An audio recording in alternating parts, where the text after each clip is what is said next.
sometimes pink's wrong. Look at that. Pink's wrong. We had a discussion yesterday about pink.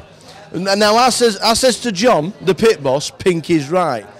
Pink is wrong. And that's Craig Dawson, sat in seat 3, table 3. It's wrong. Then, talking about pink's right, you see, on some people, because some people can get away with it. Pink's wrong over there, pink's right over here. John, last 3 or 4 days, hectic place. Hectic, busy, not had time to stop, nothing. Yeah. Doing 4 people's jobs at once. Sponsor Pro, Mr. Ross Bowman. Twice we were re-entered yesterday. How many are we coming back with today? 50,000 or so? Yeah, 50,000. Yeah, just under 50,000, which is, it's playable. Yep. As I was saying to you last night, it's such a good structure, this tournament. Even though it's sort of 20 grand below average, it's still a very playable stack. Have you had a word with Joe? He's one of the chip leaders. I've had a word with him. No, I haven't seen him. He sleeps pretty much 18 hours a day. So once we leave this room, he puts his earplugs in and goes to bed and snores. You play for years. You've been in the best events in the world. If you were coming back as chip leader with 440,000, with the blinds at 612, what would your strategy be? Seek and destroy. Would it? Obviously he's got a massive stack. He's got He's got average stack for the last 20. Last 20, no, I know. Yeah. He can pick his spots. I suppose it just depends on your ability. It's very hard to break out of who you are and to play differently to the way that the way we play is all based on a lot of it's based on our personalities and our character or whatever, and so it's very hard to break free of that. So it depends a lot on what your ability is.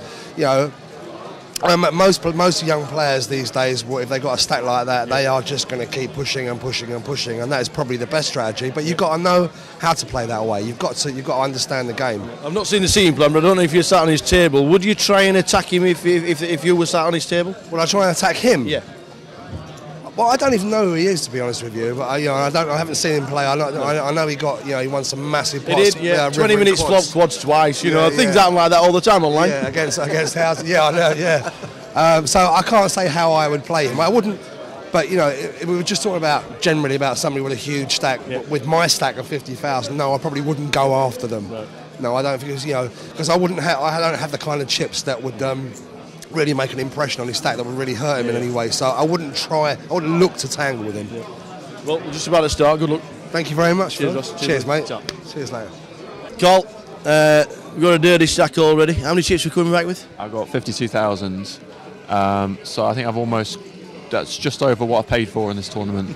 So I'm in profit for the first time. So it's manageable though, isn't it? 52,000 blinds. Is it 612 we come back at? It's 816, but very smooth structure, and so just got to hope to get off to a good start and hope the car to go my way today. Yeah, definitely. Is the main objective to either get through the first couple of levels and then think about getting into the money? I think that what time's the snow forecast for? So get the chips before then, or get home before it snows. But I'm just going to take it as it comes today, and take my time, which I haven't done in a few recent tournaments, notably the GKBT last week. Try and bide my time a bit better. First leg of a brand new tour. Are you impressed? I'm massively impressed. Like I always knew they had the enthusiasm to do it, but I mean, just look at how many people they've got working here, how slick the operation is for the first event. It's amazing, and it only bodes well for the rest of the year, really. Next leg down in your hometown, do we see you? Yeah, I'll be playing every leg, so definitely see you there. Good luck today. All right, cheers, Phil. Welcome back to the Genting Poker Series, day 2. 124 have made it through to day 2 out of the 365 that played day 1A and day 1B combined. Chip leaders. Overnight, Alan Fox is massive chip leader on 449,000. Barry Wise on 237. Richard Horton on 170. Martin Donoghue on 158. Richard Milner on 156. And Joe Beavers, part of the End of Mob and sponsored by the Genting Club, is on 146,000. The blinds are 816, so that's the ratio to them. The short stacks. Louis Manson, 16,400, needs help straight away. He's got 10 bigs. So too has Mickey Wernick. And Ben Inns, he's also got 17,600. So those three guys really need help. Day 2 is just about to start. 124 players, trying to get down to round about 30 players for a manageable day tomorrow.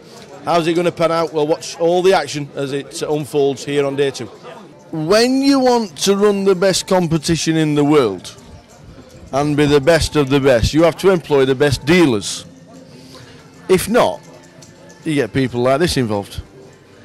You get the rails, quality dealer, gets involved with the Genting Poker Series, gets asked to come down and deal.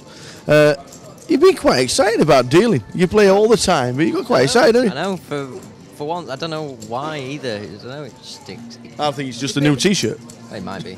Sexy, isn't it? Just show off my moves a little bit, as I got told by PK yesterday. But you know, why would you wear a top that looks like you're wearing a curtain or something? No, that's true. We've seen some of them. Yeah. We've seen all sorts in this event. Have you found it? I've loved it. Yeah? Yeah, I've loved every minute of it. Like you said, don't usually get excited about dealing, but it's been a really good event. I think it's going to be a great tour, you know. Sickest stand you've dealt, can you remember? No, because I don't. No? Obviously You've not knocked anybody out? Obviously, there's not that many sick ones, but just pretty standard flips, you know. Nothing really major. No, like quads into a riveted boat and stuff, you know.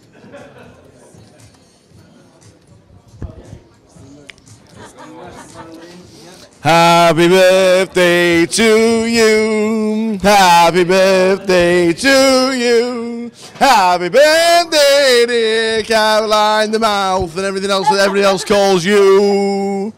Happy birthday to you. Thank you. There you go. You can choose one or all of them. We don't really mind. Okay, I'll have all of them. That's all right. You know when you smoke? Come here. Come here. Look, you know when you... I don't like it. It's cold. It's wet. It's snowing and it's cold. I realise it's not the best shoes for snow weather. All you have to do is back up smoking. Oh, Yeah, no. oh my God. Unless you mean for a jog around the car park. That as well. All right, what Went is it for like smoke and then outside? a jog. It's snowing heavy. Is it? Yeah. Excellent. Not Could be heavy. stuck. We could be here for 2 days. This would be good, isn't it? No. It's Birmingham.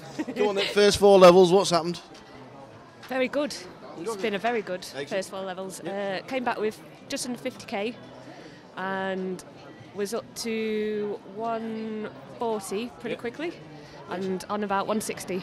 It's snowing outside. Level 5 starts very shortly.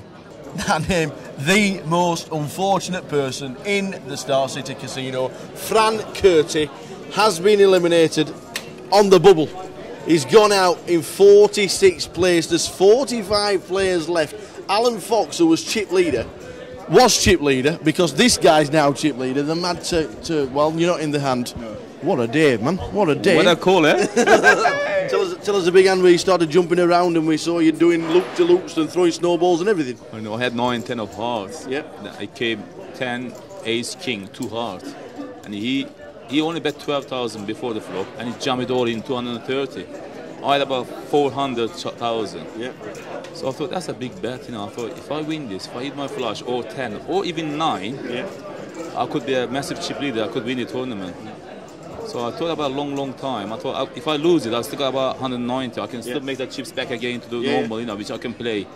I took a chance and it came hard, you know. And he had ace king. Marty Wilson in his commentary He's said... going to run in the snow naked. You all heard it, so I expect him to do that. Marty Wilson in his commentary said if you call this, he's going to run round the Star City car I park know. naked for 20 minutes. I know, we all been waiting for him now. When is he going? Well, we're going to film it, so... Oh, okay then. Chip leader at the minute, keep it going. Thank you very much. Nice one. Mad Turk, chip leader, very unfortunate man at the moment. Is Kurt, has just been, Frank Curti has been eliminated on the bubble. Everybody else now is in the money. Marty said he was going to strip naked and run naked if Mad Turk actually run. I can't believe what's happening. This is ridiculous. He's running naked around Star City car park. It is unbelievable. He said if Mad Turk calls the bet, he said if Mad Turk calls with 10-9, he's going to run naked in the car park. And guess what he's doing? He's running naked in the Star City car park. Mad Marty Wilson is completely bonkers. Absolutely bonkers. Mad Marty Wilson. I got it all in a three-way pot with aces. You had aces? Yeah, I had aces against his ace king and the other guy had queens. It was all in three-way, $750,000, all them chips. It ran out 2 kings.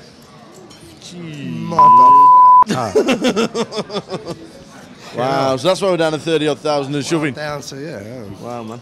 Yeah, I mean, I'm not blinding myself off to that situation, you know what I mean? No, that is true. Sick, innit? So sick. That mountain of chips he's got. Yeah. And It's supposed to be mine. other way, Barney sat there smirking away, sat on 700. Yeah, well, I'm glad. I want him to Yeah. be sound 700. I want me and him heads up in the final, you know. Yep. I want me and him carving up beavers. Hey, just sat down there all nice and quiet. Poor old Ross. Aces against ace, king against queens, and it comes out king, 666. He's down to 50,000. That's why he's down to 50,000 and shoving. You shoved your last few chips in. What did you have? Oh, I had 70,000 and Jack 9 suited, and the big blind approaching fast. I mean, you know, I mean, it's. Yeah. But I got snapped off by Ace Jack. I was in pretty bad shape. But I mean, that's all that stuff at the end is like, yeah, it doesn't mean anything. The part that was my tournament was the $750,000 for the aces, you know. So it was horrible. It's just particularly horrible because it's at this stage in the tournament. It's the third time I've had aces today. I've had them cracked every time. Wow. I don't want to moan and complain and cringe, but fuck, you know, it's painful. It's very painful. It is. Overall, apart from the last 20 minutes, have you enjoyed it?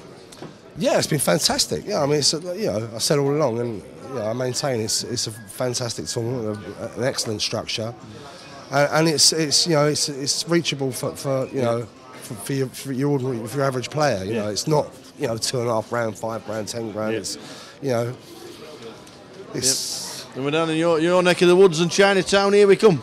You're 20 minutes from my house. Come round and say hello. Everybody come round to my house. I'm throwing a party if I win it. Yeah, just down the road from my house. Yeah. In Chinatown, my stomping ground, and I will be there. Excellent stuff. Always good to see you, buddy. You too. Always Cheers, good. mate. Unlucky. Very unlucky. Cheers, mate. Cheers, Ross. Cheers. Anyway, who's our Carol? Hope she's not watching. That's his mistress. What you've got to do is you've got to get on, as we say in Liverpool, facey. And you've got to see. You know, she's got a busy life. She's got a busy life. She gets up to a lot of things, and they're all reflected on there. It's a day by day. It's a trial for her. She can light up a room just by leaving it. You know, she's a star. Just tell us a couple of the latest updates from our Carol. There hasn't been that many really. The last one was just before Christmas when she went in the loft to get the Christmas tree down, and she come running downstairs. She said to me, I'm gutted, she says, because I've just found a present upstairs in the loft that I meant to give the girls last year and I forgot all about it. And I said, well, it doesn't really matter. She said, yeah, but the girls, they would have loved that kitten. So she has a busy life. She has a busy life. It's a shame, really. Well, keep us laughing at the tables, you two, because you bring a smile to a lot of people's faces. Thanks for talking. Cheers. Cheers, lads. 16 remain. They're on the last hand of the evening, so we'll leave them to it. Chip leader at this moment in time is David Lenore, 1.4 million. Barney's on 750. Shea Berry's on 450k. The only girl in the competition, she's on 400,000. Mad Turk, was over $1 million, is down at 600,000. David Teague's on 800. George Slysmith's on 800,000. Full chip count overnight. But a few of the eliminations in the money. Ross Boatman 27th. John McCann 25th. Alan Fox overnight chip leader. He was eliminated in 19th, and we've just seen on that table Joe Beavers getting knocked out. He re-raised with 10s, he got called, snapped with aces, he got shoved all in with aces, he ended a short stack, shoved it all in with Queen 3, and out he goes. We're down to the final 16 players, back tomorrow for the final day. It's going to be very intriguing, very interesting, looking forward to it. We'll see you tomorrow at the tables, final day of the first Genting Poker Series Leg 1 here in Birmingham.